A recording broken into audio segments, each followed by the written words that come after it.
Tendre Père, merci pour ce moment combien précieux et important où nous nous tenons encore dans ta présence. Oui, Seigneur, merci pour tes merveilles. Nous sentons et nous expérimentons la mouvance de ton esprit en ce jour de la Pentecôte parmi nous. Éternel notre Dieu, tu ne cesses d'être généreux pour nous.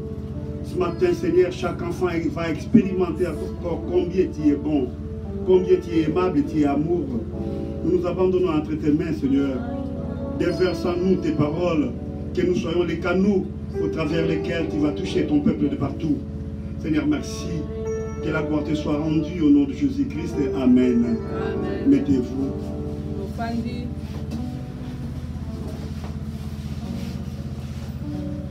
Amen. Amen. Vous êtes dans la joie ce matin? En fait, nous sommes dans la porte de déconfinement. Cela se passe partout, pas seulement au Congo.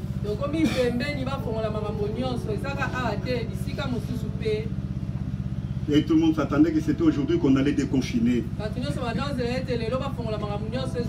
Et nous avions appris que c'est là, il y a eu des confinements un peu partout. Bientôt là, peut-être nous n'allons plus nous réunir ici et nous rentrerons à l'église. C'est la Pentecôte aujourd'hui. Amen. Amen. J'aimerais vous ramener un peu dans l'histoire de la Pentecôte et certaines préfigurations cachées de la Bible. Et avant que nous puissions lire les textes de la Bible, je vais vous ramener, pour ceux qui aimeraient écrire, je pense que c'est une histoire nourrissante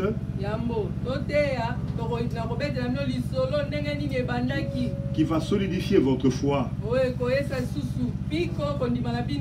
En fait, la Pentecôte, comme nous avons l'habitude de croire, de dire, c'est le jour où le Saint-Esprit est descendu. Mais la Pentecôte ne commence pas ce jour-là.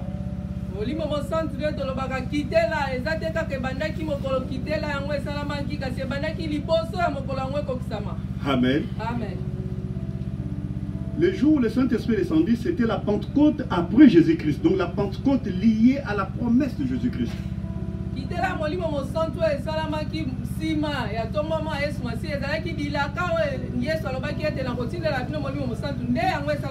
Mais avant cela, il y avait la Pentecôte.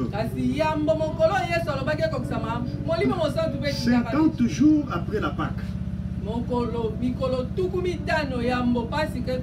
Et on l'appelait fête de moisson. Amen. Amen. Fête de moisson. Alors il y a plusieurs images cachées là-dedans. Il y a là la polyculture, c'est-à-dire plusieurs cultures. Quand on parle de la moisson, ici, je peux dire que je fais la moisson, je fais la récolte de mes légumes. Mais la moisson ici, selon le plan de Dieu, c'était la moisson des légumes, des fruits, la moisson de plusieurs choses. Donc une récolte multisectorielle.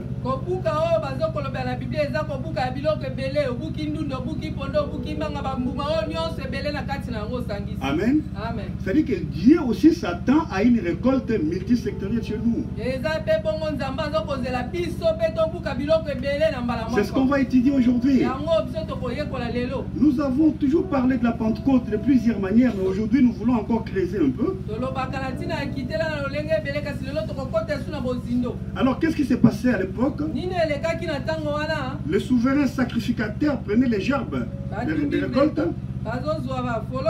il les secouait de part et d'autre. Et c'était aussi une image, une préfiguration. C'est-à-dire que quand on secouait à gauche et à droite, ça veut dire que l'évangile ira chez les gentils et chez les nations. Amen. Or, le souverain sacrificateur était l'image de Christ lui-même. Alors, le message de Christ ira chez les Juifs, donc la race qui était choisie. Et puis c'est les gentils ou les nations que nous sommes. Donc en passant, je voudrais vous dire que nous étions tous à le plan de Dieu. Amen. C'est ça l'histoire, la petite histoire de la Pentecôte, de la récolte. Mais qu'est-ce que cela peut avoir avec la Pentecôte aujourd'hui? On va voir encore. Amen. Il n'y a pas que ça. Parce que nous disons que la Pentecôte, c'est 50 jours après la Pâque. Or, déjà un jour après la Pâque, nous commençons la période pré-Pentecôte. Or, la Pâque, nous savons que c'est la rédemption, la mort de Jésus-Christ, c'est le rachat, il nous a rachetés. Amen. Or, la Pâque a commencé en Égypte. Amen. Alors, après la Pâque, en Égypte, on suppose qu'on les a rachetés. Pas on suppose, mais c'était la réalité. Ils sont sortis. C'est l'indépendance. Ils sont délivrés. Ils sont partis. Ils ont commencé une marche avec Dieu. Ils ont commencé une marche avec Dieu. Il y a l'intervention des surnaturels. Or, quand on parle de surnaturel, c'est l'image de la Pentecôte. Chers frères et sœurs, la vie chrétienne, il faut qu'il y ait l'intervention des surnaturels.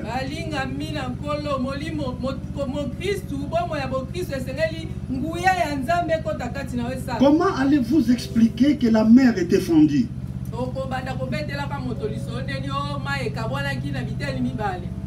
Ce n'est pas scientifique. Ce n'est pas logique non plus. C'est l'intervention du surnaturel. Et tout ça c'est après la Pâque.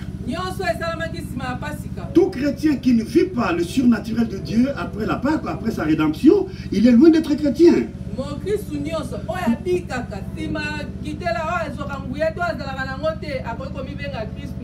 Alors laissez-moi vous dire, parce qu'on va en venir, le surnaturel avec Dieu n'exclut pas les difficultés, n'exclut pas les problèmes. Écoutez bien, le but même de surnaturel, c'est pour intervenir devant les problèmes.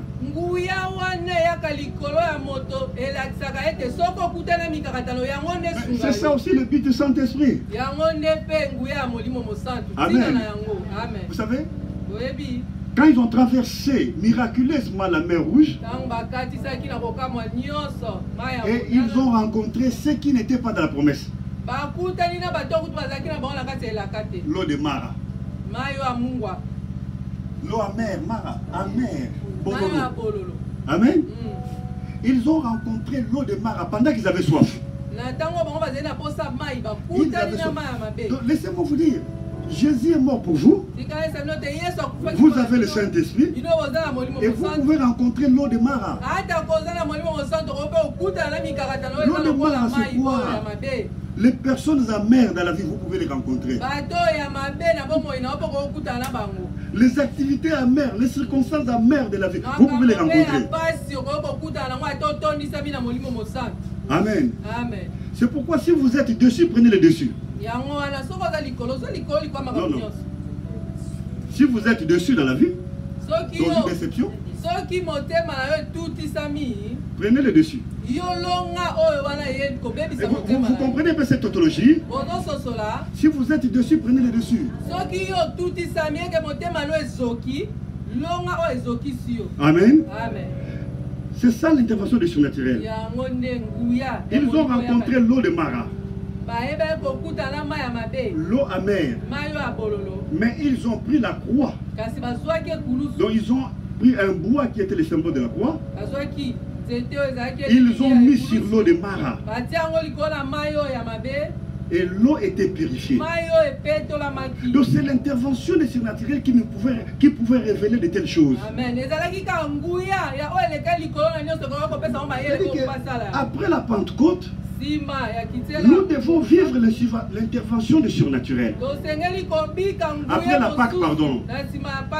Amen. Après la Pâque, nous devons vivre l'intervention du surnaturel. Marchons avec Dieu. C'est le surnaturel. Amen. C'est aberrant des fois quand on suit certaines interventions sur la Pentecôte, ça donne une indigestion. Non. Prenons nos Bibles. Actes des Apôtres chapitre.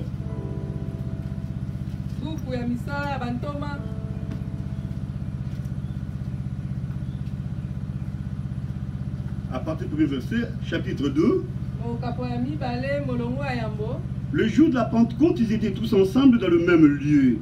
Tout à coup, il vint du ciel un bruit comme celui d'un vent impétueux, et il remplit toute la maison où ils s'étaient ensemble, où ils s'étaient assis.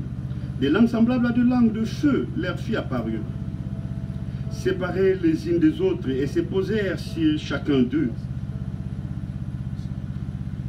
Et ils furent tous remplis du Saint-Esprit et se mirent à parler en langue, en d'autres langues, selon que l'Esprit leur donnait de s'exprimer. Amen. Amen. Nous lisons aussi Actes chapitre 1, verset 8. Mais vous recevrez une puissance, le Saint-Esprit survenant sur vous, et vous serez mes témoins à Jérusalem, dans toute la Judée, dans la Samarie et jusqu'aux extrémités de la terre. Amen. Amen. Amen. Amen. Nous sommes ensemble. Vous voyez qu'avant que Jésus ne donne le Saint-Esprit, il a circonscrit la mission du Saint-Esprit.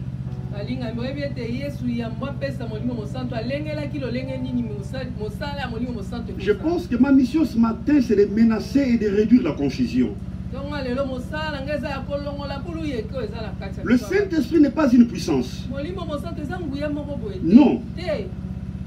Vous recevrez une puissance. Amen. Suivons bien, c'est français. Vous recevrez une puissance. Le Saint-Esprit survenant sur vous. C'est-à-dire que quand le Saint-Esprit viendra, il donnera une puissance aussi. Mais lui, le Saint-Esprit, c'est lui qui donne la puissance. Donc la puissance n'est que conséquence de la présence du Saint-Esprit dans nous. Jusque-là, ça va? Amen. Alors, si nous avons cette puissance, c'est pour témoigner.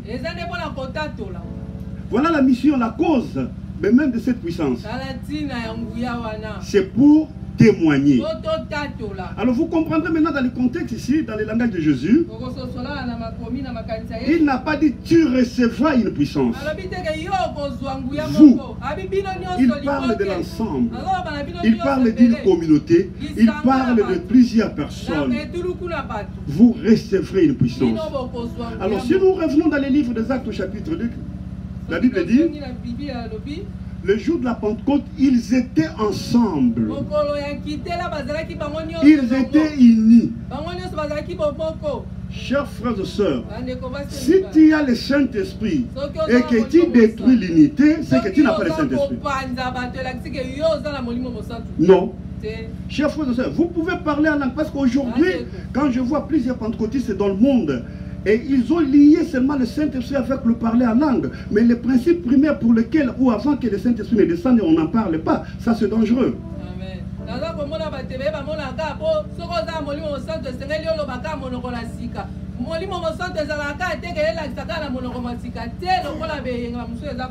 Ils étaient ensemble. C'est que s'ils n'étaient pas ensemble, le Saint-Esprit ne viendrait pas. Chers frères et sœurs, il faut aimer les autres, il faut aimer la communauté. Il faut rassembler les gens. Il faut qu'il y ait l'unité. Si tu es nuisible dans l'unité, c'est que tu n'as pas le Saint-Esprit. On ne peut pas, c'est une catastrophe. On ne peut pas responsabiliser quelqu'un qui est nuisible dans une communauté. Non. Non, c'est anormal. Amen. Les gens qui détruisent les uns, qui se détruisent les uns les autres. Non. Mais Dieu ne peut pas donner le Saint-Esprit à un rebelle. Le jour de la Pentecôte, ils étaient ensemble. Ils étaient unis. Ils étaient tous comme une seule personne. Et c'est alors que Dieu déversera son esprit. Écoutez, Dieu est esprit. Et il donne son esprit. C'est-à-dire que Dieu se donne, non? L'esprit de l'esprit. C'est-à-dire que Dieu est esprit. Jésus l'a dit, Dieu est esprit. Et ceux qui l'adorent doivent l'adorer en vérité et en esprit. Alors l'esprit en question a donné l'esprit. C'est-à-dire quoi? L'esprit est descendu. Dieu est descendu en nous pour nous donner la puissance. Et nous demeurons dans l'unité. Nous travaillons dans l'unité et nous sommes un.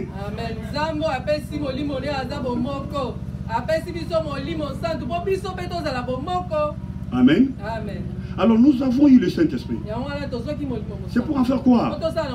Jésus a déjà parlé le but pour lequel nous aurons le Saint-Esprit. Et aujourd'hui, quand nous nous réunissons, et nous parlons de la Pentecôte. Amen. Amen. Est-ce que nous sommes ensemble, chers frères et sœurs? Quand nous nous rassemblons, nous parlons de la Pentecôte. Nous parlons du Saint-Esprit. Est-ce que le Saint-Esprit va descendre aujourd'hui? Je pose la question à l'Assemblée. Amen. Est-ce que le Saint-Esprit va descendre aujourd'hui? Merci pour votre réponse.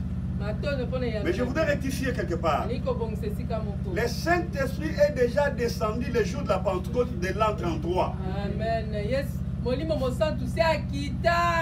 Et quand nous parlons de la Pentecôte, c'est l'anniversaire de cette descente-là. C'est comme si on veut parler de l'anniversaire de Madi. Là, nous sommes en train d'exhumer, de revoir, de reparler la date où elle était née. Mais cela ne veut pas dire qu'elle vient de naître. Et si elle vient de naître, elle commence à parler comme ça devient dangereux. N'est-ce pas? Amen. Donc, quand nous parlons de la Pentecôte, nous pensons au souvenir. Nous pensons un jour, ici sur cette terre, Dieu était descendu. Alors la deuxième question serait, est-ce que ce Dieu-là est retourné? Il est rentré chez lui?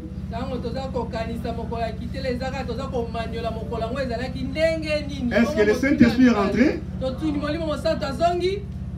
Depuis le jour de la Pentecôte de l'an 33, le Saint-Esprit est descendu. Il n'est pas rentré au ciel, il est avec nous.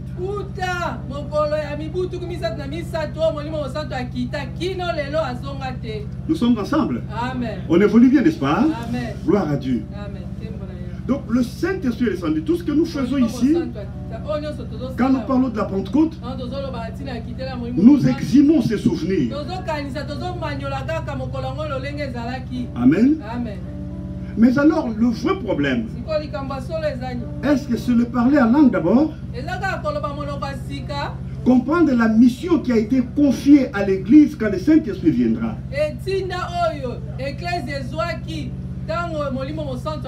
Et c'est là où se trouvent les déficits. C'est là où se trouvent aussi les blocages. C'est là où se trouve l'échec de la vie chrétienne. C'est là où se trouvent les problèmes pour lesquels nous allons aujourd'hui parler. Le Saint-Esprit, la Bible, Jésus dit, vous recevrez une puissance, le Saint-Esprit viendra sur vous et vous serez mes témoins. Chers frères et sœurs, c'est comme la récolte que nous avons dite. Ce n'était pas la récolte de mangue seulement. Ce n'était pas la récolte de pommes seulement. Ce n'était pas la récolte de raisins seulement. Non. C'était la récolte de tout. Alors, nous serons témoins de Jésus pour tout. Dieu nous a donné le Saint-Esprit pour la récolte. Amen. Est-ce que nous sommes ensemble? Amen. Amen. Nous avons le Saint-Esprit pour une récolte. Récolte des témoignages. Vous serez mes témoins. Qu'allons-nous témoigner? Amen. Et nous témoignerons quoi? C'est ce qui manque aujourd'hui dans la vie chrétienne. Vous êtes là aujourd'hui. Est-ce que vous témoignez? Et s'il faut que vous témoignez, vous témoignez quoi? Or, dans l'histoire de la Pentecôte, nous avons dit que c'était la fête de la moisson, il y avait plusieurs cultures. Vous témoignez quoi? Nous témoignons quoi? Aujourd'hui, parce qu'il y a gestion des témoignages aussi. C'est un cours, c'est une intervention volumineuse. Nous témoignons quoi? Et comment gérons-nous la présence du Saint-Esprit dans nos vies? Aujourd'hui, les gens ne témoignent peut-être que le mariage. Les gens ne témoignent pas qu'il était voleur, il a laissé. Non. Les gens ne témoignent peut-être que l'argent. Les gens ne témoignent pas qu'ils étaient impudiques, qu'ils ont laissé. Non. Dans le témoignage, il y a la transformation, il y a l'information et il y a la formation.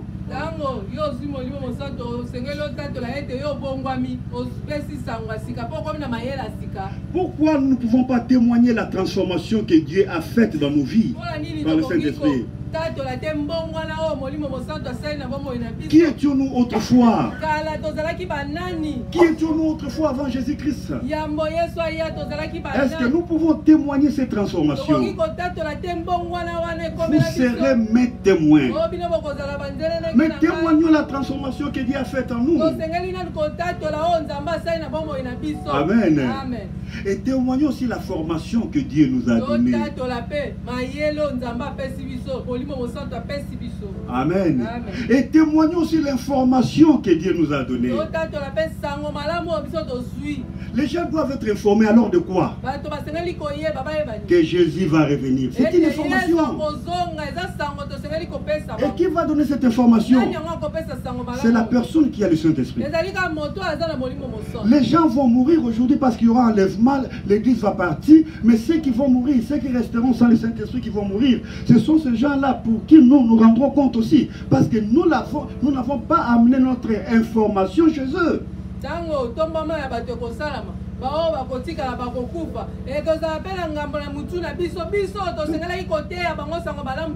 devons témoigner, chers frères et sœurs. Vous recevrez une puissance pour témoigner.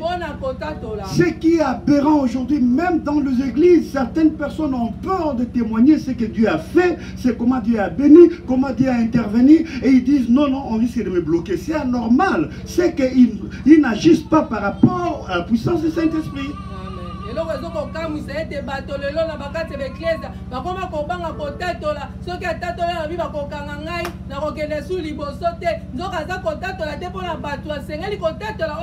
Chers frères et sœurs, nous devons témoigner la transformation. Une personne qui n'est pas transformée, on ne peut pas l'élever. On ne peut pas les responsabiliser. Amen.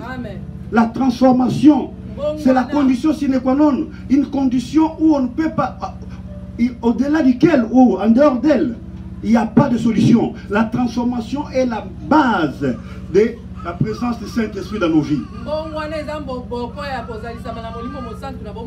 Vous savez, la plus grande sorcellerie, c'est quoi? C'est quand vous regardez le miroir, au lieu de vous voir, vous voyez quelqu'un d'autre.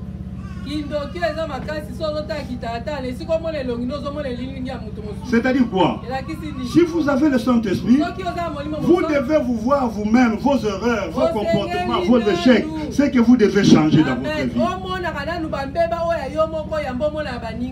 Mais quand vous prenez le miroir, vous regardez, vous voyez les erreurs de Sophie et d'Antoine, là c'est anormal. C'est-à-dire que vous êtes loin de la transformation. Amen. Le Saint-Esprit, chers frères et sœurs, vous qui nous suivez de partout, le Saint-Esprit, premièrement, c'est la transformation.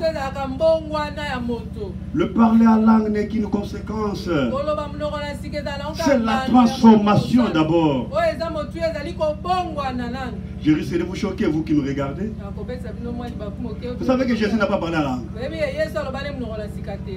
Vous savez que Jésus n'avait pas parlé en langue. Amen. On en parlera prochainement. Et il nous a donné l'esprit qui nous a fait parler en langue.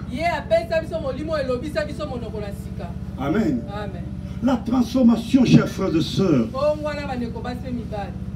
Et quand vous êtes transformés, vous saurez garder l'unité de la famille, l'unité de l'église.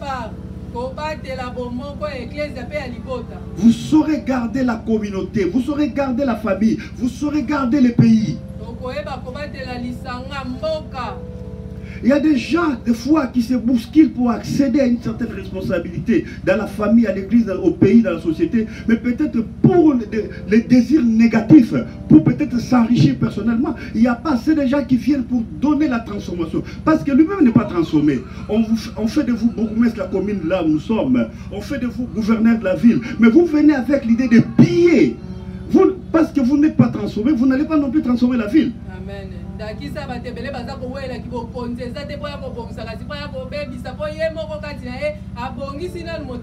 C'est pourquoi je vous informe.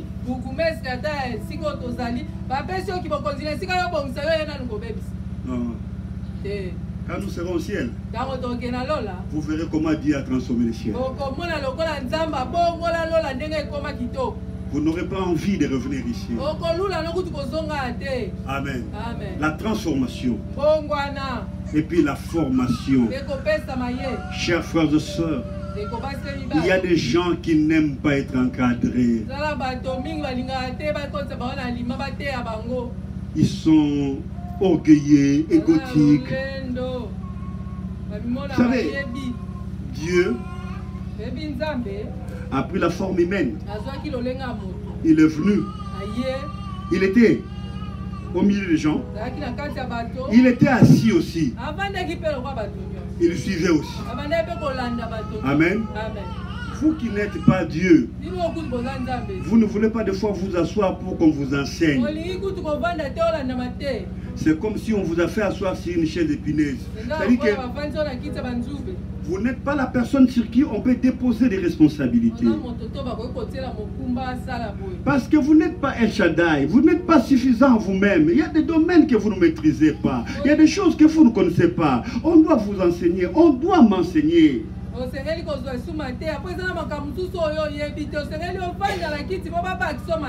La formation. Alors quand on parle de la formation dans la présence du Saint-Esprit, cela implique l'humilité, le brisement, l'humilité. Vous savez pourquoi quand Dieu a rencontré Paul sur la route de Damas, il aurait pu l'envoyer directement. Il l'a ramené auprès de ceux qui étaient apôtres avant lui pour qu'il apprenne l'humilité, le brisement.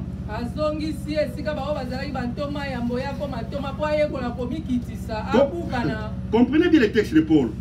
Il dit l'évangile que je prêche. Je l'ai reçu de personne. Mais je l'ai reçu de Dieu lui-même, au ciel. Ok. Mais pourquoi on l'avait amené chez les autres? C'était pour qu'il apprenne. Même s'il a la grande révélation, mais il doit passer par le brisement, par la transformation, pour qu'il comprenne. Sinon, il risque de se faire Dieu.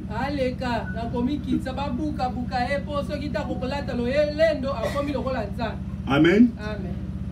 Voilà, chers frères et sœurs, c'est ça. La formation implique l'humilité. et l'information, avant que je ne parle de la gestion, comme j'avais dit au sommaire. L'information. Chers frères et sœurs, c'est ça l'évangélisation. Informons les autres que Jésus est bon. Informons les autres que Jésus est capable. Informons les autres que Jésus revient bientôt. Amen. Et donnons nos propres témoignages. Comment veux-tu être chrétien quand tu n'as pas un témoignage avec Jésus? Jésus ne t'a jamais guéri. Il t'a guéri, tu n'en parles pas. Et tu t'attends à un autre grand témoignage. Non. Mais il y a un témoignage qu'il a déjà fait, que tu n'as pas encore témoigné. Et tu t'attends au second et au troisième. Ah là, non. Non. Non. C'est là où il y a le blocage. Amen. Témoignons ce que Dieu a fait. Et il fera encore d'autres. Nous allons le stimuler à produire encore d'autres témoignages à nous. Chers frères et sœurs, vous êtes là comme une mine de témoignages qui n'est pas encore exploitée.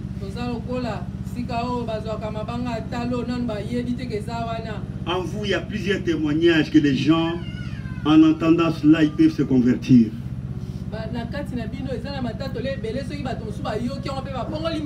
Mais vous avez conservé ces témoignages. Dieu n'est pas d'accord avec vous. C'est-à-dire que vous étouffez l'action du Saint-Esprit. Est-ce que nous sommes ensemble? Amen. Vous étiez... Il n'y a pas que la maladie. Il n'y a pas que la santé. Il y a plusieurs aspects, plusieurs récoltes qui doivent être là comme étant les éléments de notre témoignage de chaque jour. Et parmi les témoignages les plus grands, c'est le retour de Jésus. Amen. Maintenant, parlons de la gestion. Amen. Le but de la gestion, c'est garder le plus longtemps possible ce que vous avez. Amen. Le but de la gestion, c'est garder d'une manière harmonieuse ce qu'on vous a donné. Le but de la gestion, c'est la répartition équitable ou la bonne répartition de ce que vous avez. Amen. On ne peut pas remettre la gestion à un irresponsable. Comment gérez-vous la présence de Dieu dans votre vie? Comment gérez-vous ce que Dieu vous a donné? Comment gérons-nous tout ça? Amen. J'ai entendu un témoignage une fois. Il y a une maman qui témoigne. Dieu m'a donné un mari au soir de ma vie.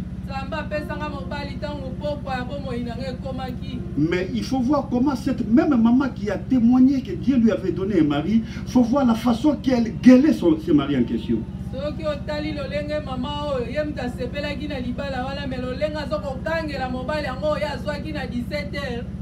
Dis-moi un peu, est-ce que cet homme va dire que c'est un bon témoignage à cette femme? C'est un bon cadeau? Il dira, Dieu, pourquoi tu m'as piégé? Chers frères et sœurs, si Dieu vous donne quelque chose, Dieu vous donne un mariage, Dieu vous donne de l'argent, Dieu vous donne je ne sais pas quoi, Dieu vous donne un travail, il faut que cela glorifie Dieu. Il ne faudra pas que les gens souffrent parce que vous avez une voiture, parce que vous avez un mariage, parce que vous avez de l'argent, parce que vous avez ceci. Non, ça c'est marcher contre la pensée de Dieu. Dieu ne nous bénit pas. Dieu ne nous bénit pas pour que les autres souffrent. Non.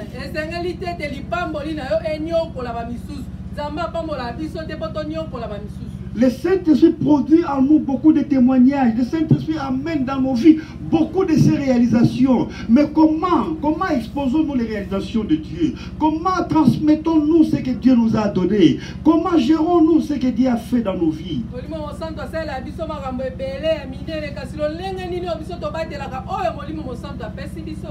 Amen. Amen.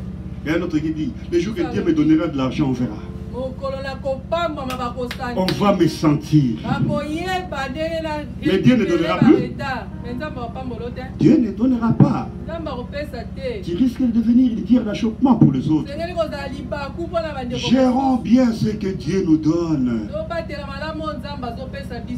Dieu t'a donné une santé, gère-la bien. Dieu t'a donné de l'argent, gère-le bien. Dieu t'a donné un mariage, gère-le bien. Chacun de nous ici présents a quelque chose que Dieu a donné. Amen. Et comment la gérons-nous? Dieu t'a donné des parents. Il faut savoir bien les gérer. Amen. Comment te comportes-tu? Chers frères et sœurs, chacun de nous a quelque chose que les autres manquent. Mais comment gérons-nous ce que Dieu a mis à notre disposition? Et toujours dans la gestion, comment gérons-nous la présence de Dieu?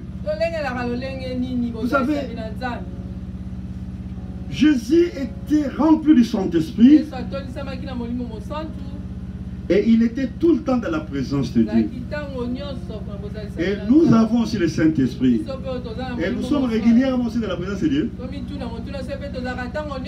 Est-ce que c'est le même esprit? Parce que le Saint-Esprit, il vous conduira dans toute la vérité. Est-ce que le Saint-Esprit vous conduit aussi dans la présence de Dieu, dans la prière? Est-ce que le Saint-Esprit vous conduit aussi à vous intéresser aux choses célestes?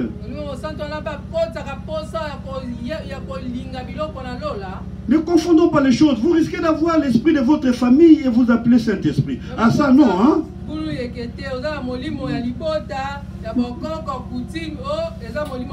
Non, non, non. Il faut éprouver les esprits, c'est ce que dit la Bible. Le Saint-Esprit, il donne la joie. La joie pourquoi? Parce que je vous ai vu. La joie pourquoi? Parce que je me sens entouré par mes frères et sœurs. Et cette joie, je l'ai, ce n'est pas à cause des liens de sang, non. Non. Laissez-moi vous dire, même lors de l'enlèvement, ce n'est pas le lien de sang. Et d'ailleurs, le lien de sang, ce jour-là sera dissous. On sera surpris, peut-être dans ta famille, il n'y aura que toi qui vas partir. Peut-être dans ton clan.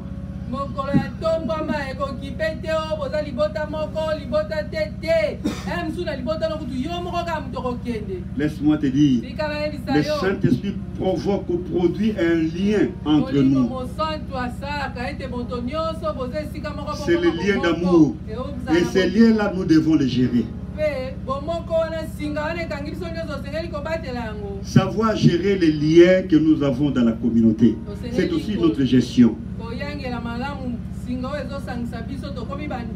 Amen. Donc nous avons plusieurs choses à gérer. Mais bien aimés dans le Seigneur, posons-nous ce matin une question très très simple. Avons-nous le même Saint-Esprit qu'avaient les apôtres?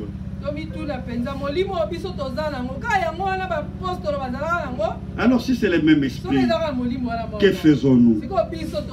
Est-ce que nous nous aimons? Est-ce que nous sommes transformés? Est-ce que nous évangélisons? Est-ce que nous sommes humbles? Amen. Le Saint-Esprit nous met au service des autres. Il fait de nous serviteurs, pas chefs, pas directeurs. Nous sommes au service des autres. Amen. Le Saint-Esprit. Vous dormez? Alors je peux m'arrêter là dans ce cas. Aujourd'hui, je voulais vous partager un peu sur la Pentecôte. Parler de la Pentecôte autrement. En comprenant ces choses, c'est alors que nous serons davantage bénis. Si nous sommes transformés, la conséquence c'est la bénédiction. Amen. Si nous sommes humbles, la conséquence c'est la bénédiction. Et si nous informons les autres, la conséquence est la bénédiction. Donc, le Saint-Esprit est venu pour une bénédiction. Mais la bénédiction, ce n'est pas de l'argent. Non. Amen. L'argent, ce n'est qu'un aspect, une infime partie. Amen. La bénédiction, c'est-à-dire, en d'autres termes, quand nous regardons l'étymologie de ces mots-là en hébreu, donc la bénédiction, c'est une prise en charge de Dieu. Donc Dieu vous prend en charge. Amen. Amen. Chers frères et sœurs, la Pentecôte d'aujourd'hui, c'est encore une autre remise en question.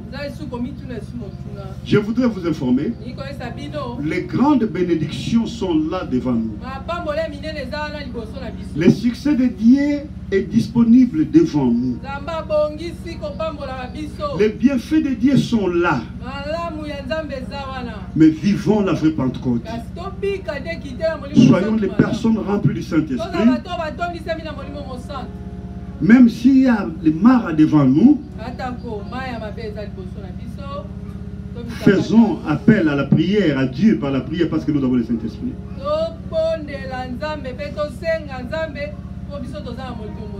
Amen. Vous savez, il vous arrivera, je voudrais un peu vous faire rire, hein?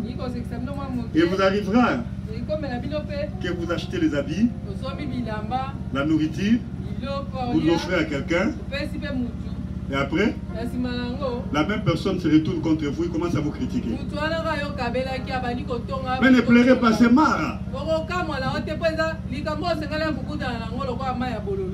Amen. Amen. Tout ce que vous pouvez faire, parce que vous avez le Saint-Esprit, prenez l'œuvre de la croix.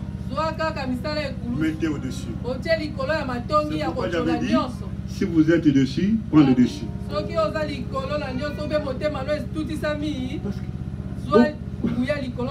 Beaucoup de gens ont abandonné la vie chrétienne à cause des maras.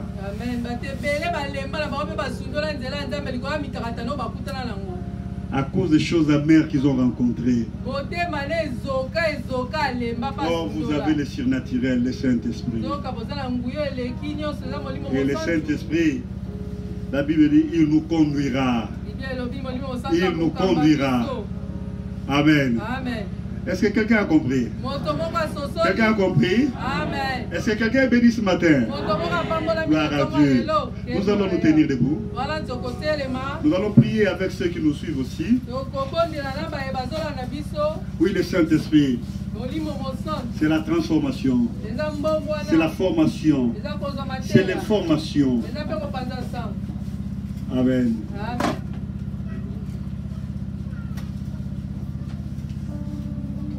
Oh, notre Dieu merveilleux.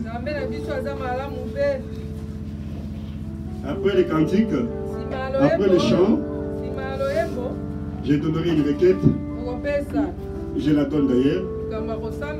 Nous prions pour que les gens vivent le Saint-Esprit dans nos églises et partout dans le monde. Et tous les chrétiens de ce moment ici vivent les réalités ou la vraie vie avec le Saint-Esprit.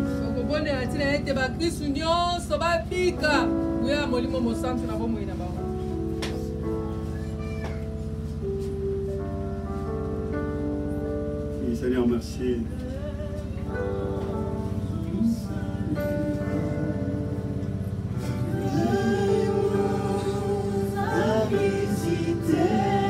Oui, Dieu nous a visités.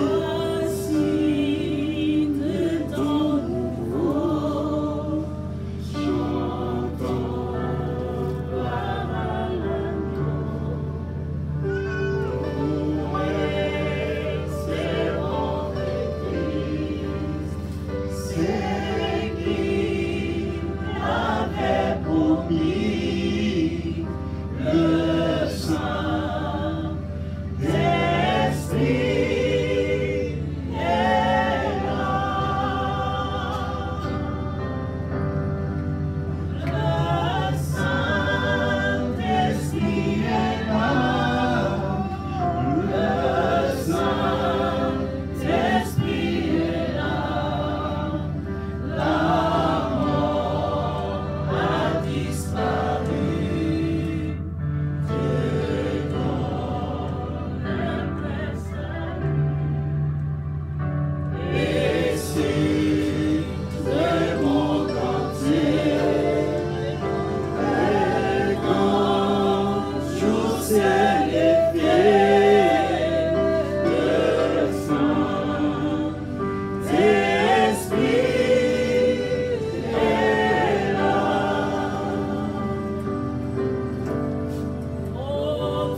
Chers frères et sœurs, prions en faveur de ceux-là qui sont fatigués, qui n'ont plus confiance en Dieu.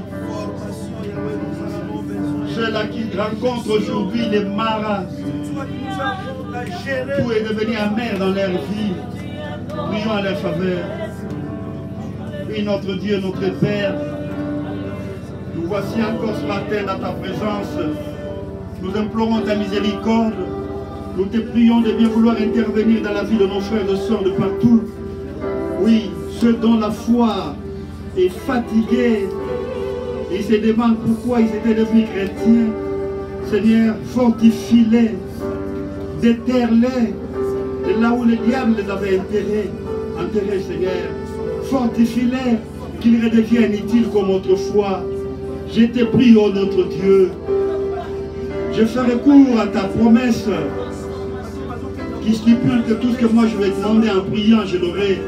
J'ai pris en faveur de mes frères et sœurs de partout, ô Dieu. Interviens, Père éternel, interviens, je t'en supplie. Interviens, ô le roi du roi, interviens. Fais-toi voir dans leur vie, ô notre Dieu. Fais-toi voir, Seigneur, regarde, ils sont submergés. Ils sont noyés par des problèmes. Ils sont fatigués spirituellement. Oui.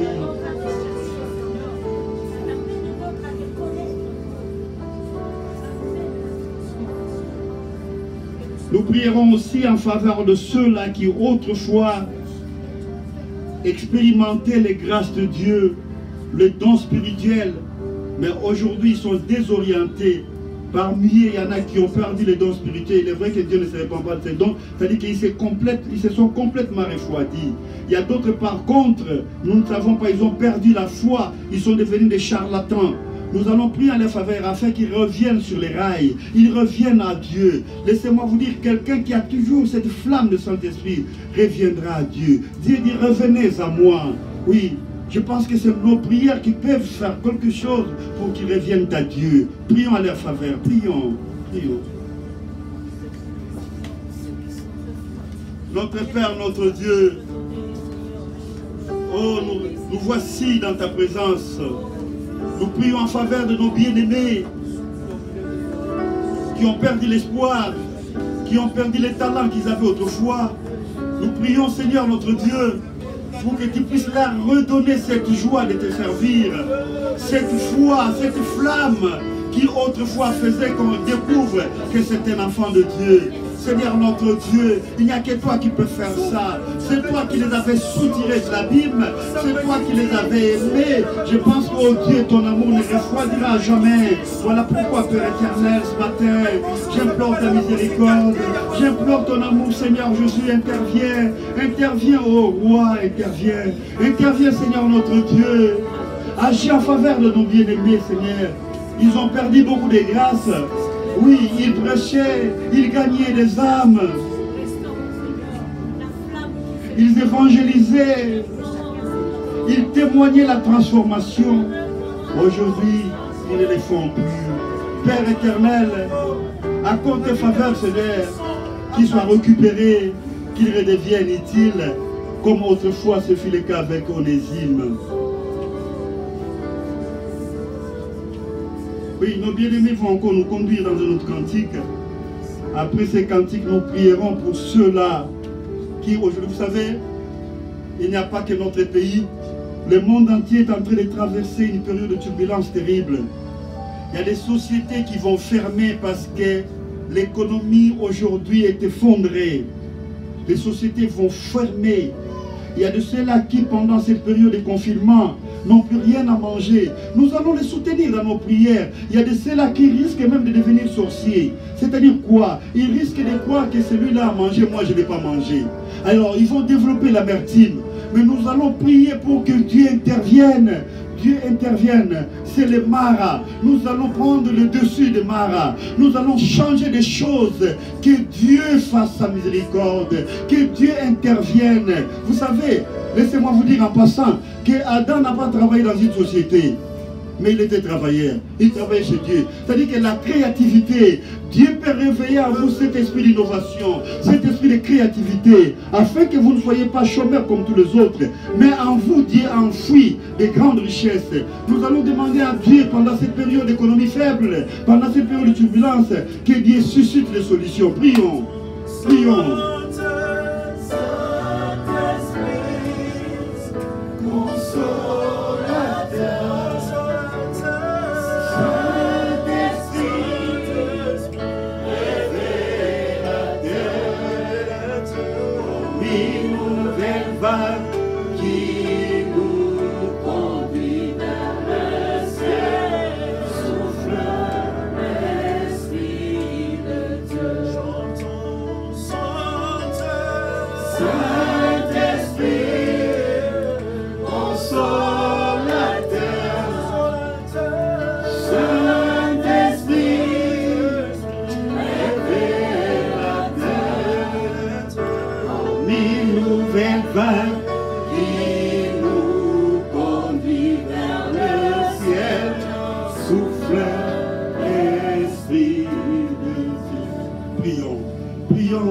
Que Dieu restaure les situations sociales.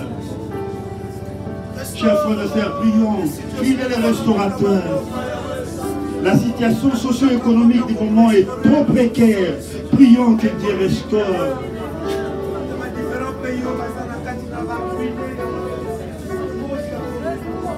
Oui, notre Dieu. Les gens vivent dans une précarité indescriptible.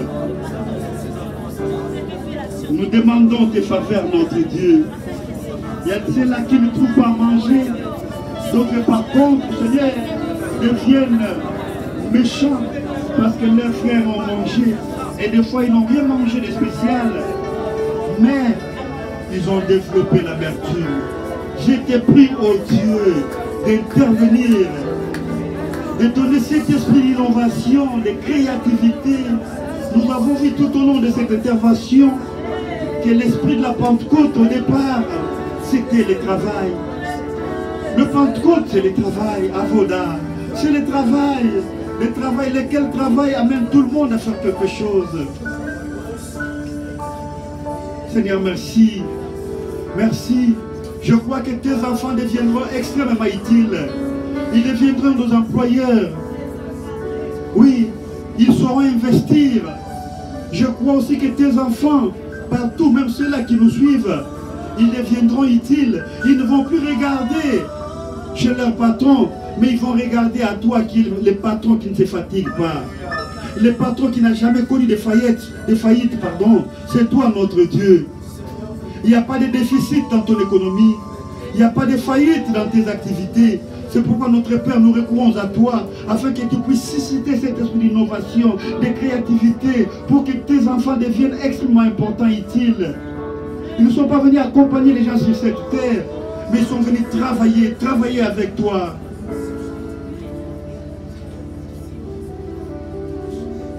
Oui, chers frères et sœurs,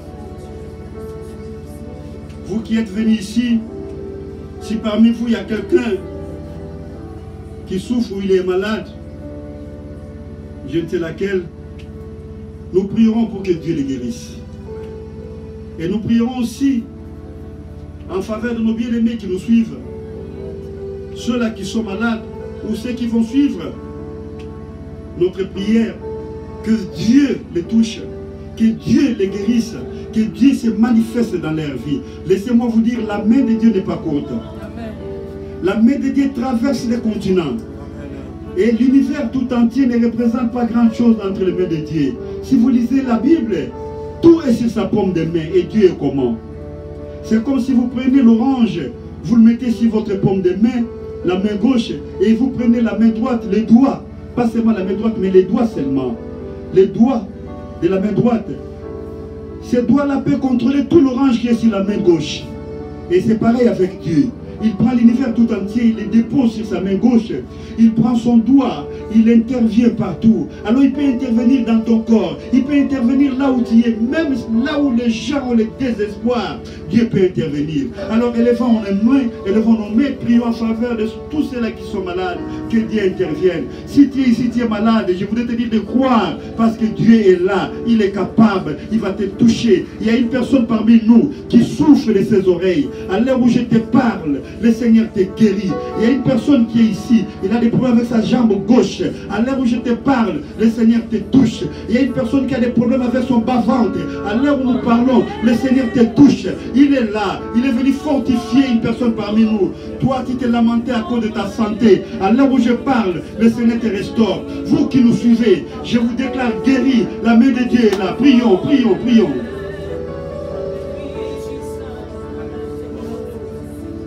Prions.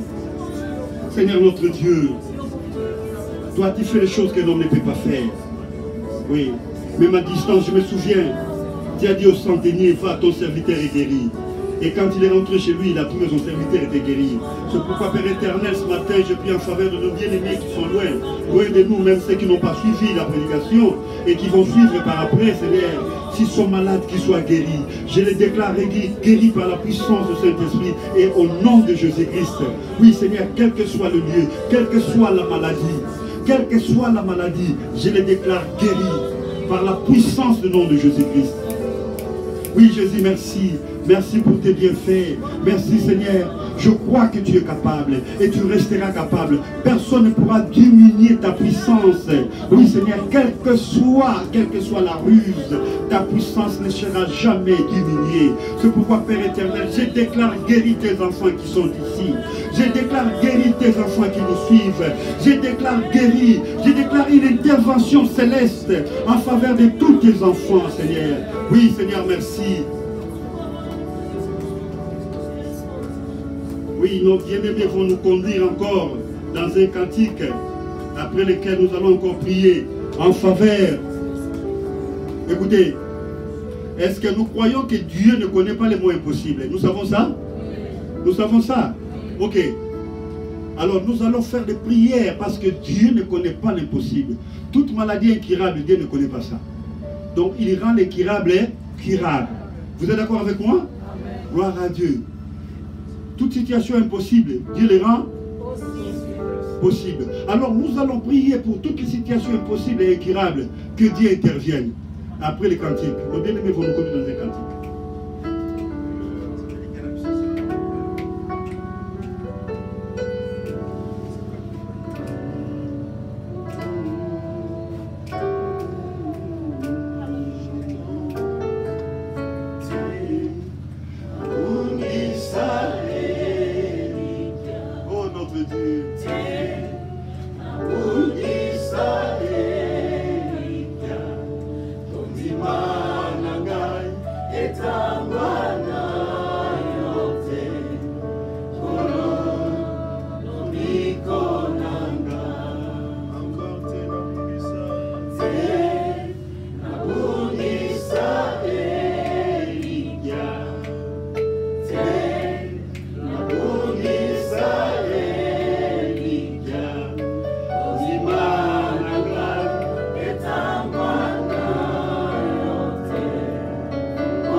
Prions pour tous ceux-là qui sont malades.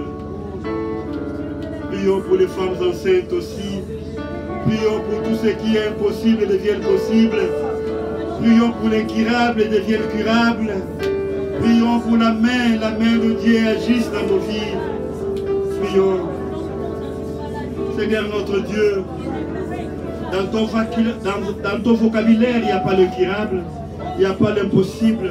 Ce matin, Seigneur, ce que tu connais puisse se reporter dans la vie de tes enfants. Ceux-là qui souffrent le désespoir à cause de maladies incurables. Je voudrais, ô Père éternel, enlever les mots devant cette maladie. Que cette maladie devienne curable et qu'ils soient guéris de leur maladie. Seigneur, je sais, si j'en demande, parce que je sais qu'autrefois, de mes propres yeux, je suis témoin de ce que tu as déjà fait. Tu as guéri plusieurs maladies incurables. Les aveugles ont retrouvé leur vue. Et je vis aussi les paralytiques marcher. Oui, Seigneur Jésus, je vis les cas les plus désespérés retrouver la solution. Père éternel, tu n'as pas changé. Je ne cesse de dire qu'il est écrit dans ta parole que tu es le même hier et éternellement. Oui, Père éternel, agis. Agis, ô notre Dieu, agis. Oh notre Dieu, agis. Rien n'est impossible à Dieu. C'est dans le livre de Luc, chapitre 1, verset 37. Il est écrit rien, alors rien. Rien n'est impossible à Dieu, Seigneur. Tous ceux-là, ô Père éternel, qui sont dans le désespoir, je déclare maintenant, Seigneur, qu'ils aient la solution, qu'ils accèdent à la réponse afin qu'ils te témoignent. Oui, qu'ils aient de la matière pour te témoigner. Qu'ils aient des solutions qui constitueront des matières pour lesquelles ils vont te témoigner partout. Notre Dieu, notre Père, notre Rédempteur, agis en faveur de ton peuple, agis en faveur de tes enfants.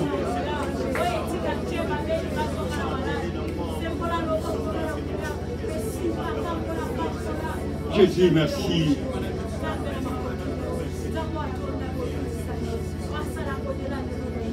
Nous voici à la fin.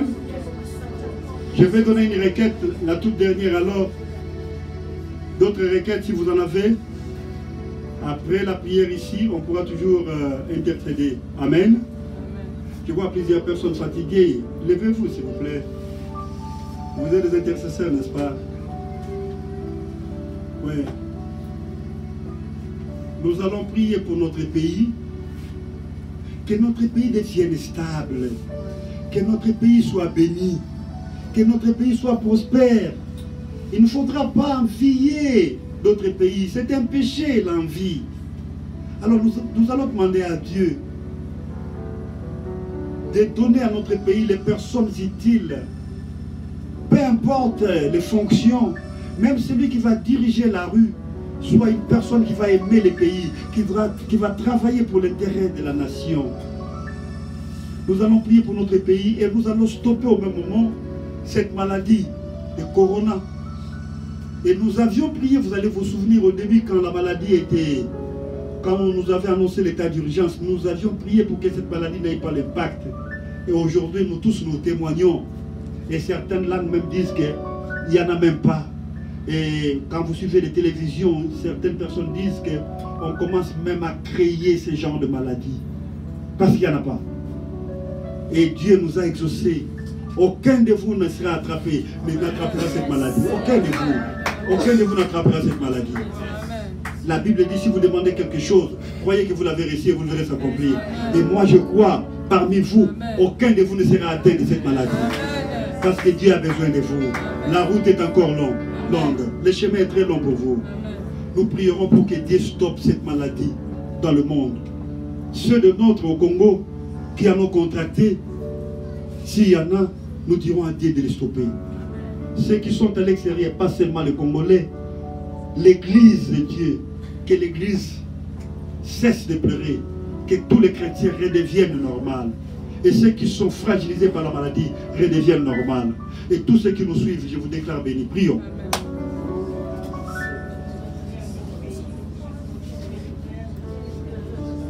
Notre Père, notre Dieu, accepter que nous puissions te tourmenter.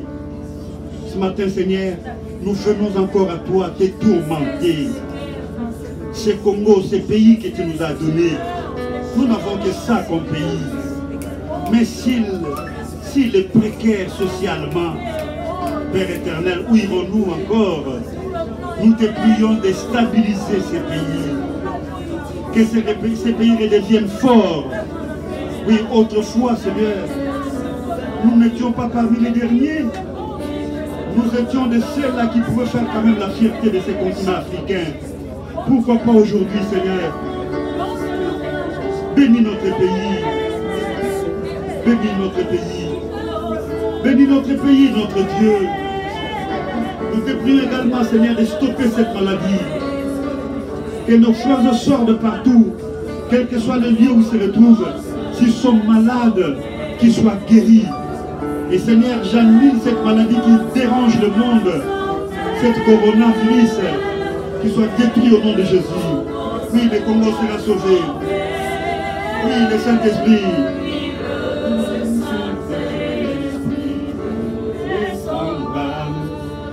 Le Congo sera sauvé. Le Congo sera sauvé.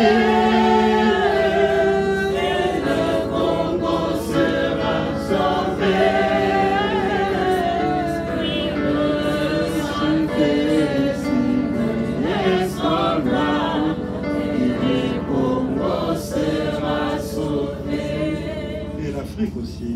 L'Afrique sera sauvée. Et l'Afrique sera sauvée. Oui, le Saint-Esprit descendra. Et l'Afrique sera sauvée. Alors le monde sera sauvé.